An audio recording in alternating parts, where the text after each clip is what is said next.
자, 리더십을 발휘해서 개혁에 성공하기 위해서는 민심이 뒷받침되지 않으면 안 됩니다. 그죠? 예. 몇몇 사람이 모여가지고 개혁하자라고 해서 개혁이 되는 게 아닙니다.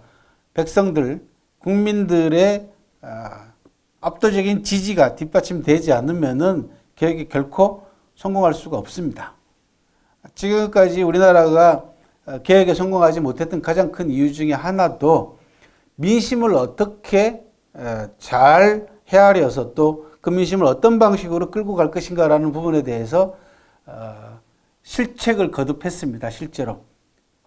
김대중 대통령 때는 IMF였기 때문에 넘어갔습니다. 그런데 노무현 대통령은 너무 급하게 그리고 너무 투쟁적으로 개혁을 추진하려고 하다 보니까 극렬한 저항에 부딪히고 그 다음에 언론을 비롯해서 수구 기득권 세력들이 계속해서 딴죽을 걸고 그 다음에 탄핵이니 뭐 온갖 저항을 다 했지 않습니까?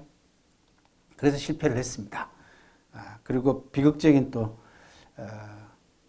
삶을 또 마감을 하기도 했지 않습니까? 그런 것들이 밑거름이 됐기 때문에 지금 이제 점점 성공 확률이 높아지는데 또 한 가지 여러분들이 생각하셔야 될 게 뭐냐 그러면은 노무현 대통령이 그 개혁하기 위해서 여러 가지 방안들을 제시를 했는데 그 가운데 여러분들이 주목하셔야 될 게 딱 한 가지 더 있습니다. 향후 앞으로 우리나라가 필요합니다. 그게 뭐냐 그러면 천도 문제입니다. 수도 옮기겠다 그래가지고 그때 난리가 났지 않습니까? 수도를 옮기겠다고 했더니 헌법 소원까지 올라가가지고 무슨 관서법을 그죠? 헌법재판소에서 조선시대 때부터 시작해가지고 한양이 수도였기 때문에 수도를 못 옮긴다라고 이렇게 논리를 갖다 들이댔지 않습니까? 말도 안 되는 겁니다. 이게 뭐냐 그러면 기득권 세력들이 그만큼 저항을 한다는 얘기입니다. 헌법재판관들도 전부 다 기득권 세력들이라는 겁니다. 그러니까 명문법으로 판시를 해야 될 부분을 명문법이 아닌 관습법으로 간섭적으로 우리가 500년 전에 한양을 수도로 조선이 삼았기 때문에 여기는 우리 수도다 이제. 그러니까 수도는 못 옮긴다는 얘기예요. 그렇게 해서 개혁이 좌절된 겁니다. 이게 무슨 말씀을 드리냐 그러면 개혁의 제일 마지막 단계는 뭐냐 그러면 천도입니다. 진나라가 천하를 통일할 수 있었던 가장 큰 원동력 가운데 하나가 뭐냐 그러면은 천도의 성공입니다. 5차례 도읍을 옮깁니다. 점점 더 중원 지역으로 오늘날 서안 쪽으로 계속해서 천도를 옮겨가는데 천도를 왜 극렬하게 반대하냐 그러면요.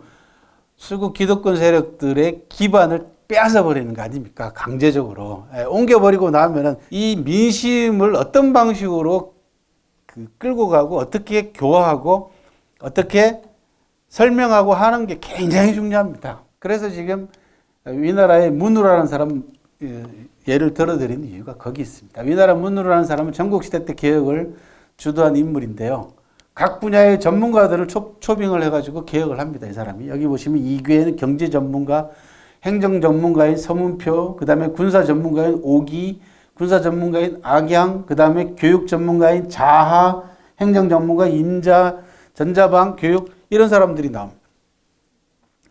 기라성 같은 인재들을 초빙을 해가지고 개혁을 갖다가 추진을 하는데요. 재미난 일화가 있습니다. 그게 뭐냐 그러면 단간목이라는 사람이 있습니다. 여기 이름이 안 나와 있는데 단간목이라는 사람을 위문호가 초빙을 해가지고 집을 지어주고 거기에 모셔서 살게 합니다. 그리고는 출타할 때 되면은 단간목 집 앞을 지나갈 때마다 수레에서 내려가지고 절을 하고 지나갔다는 겁니다. 주위에 있는 사람들이 보니까 단간목은 아무것도 하는 게 없어요. 그런데도 그렇게 경의를 표하는 겁니다. 그랬더니 주위에 있는 사람들이 도대체 단간목이 어떤 사람이길래 임금께서 수레도 멈추고 내려서 절까지 하고 가십니까? 그랬더니 나는 권력을 가지고 힘을 가지고 나라를 다스리는 사람이지만 저 단간목이라고 하는 스승은 백성들의 마음을 사고 있는 정신적인 스승이다.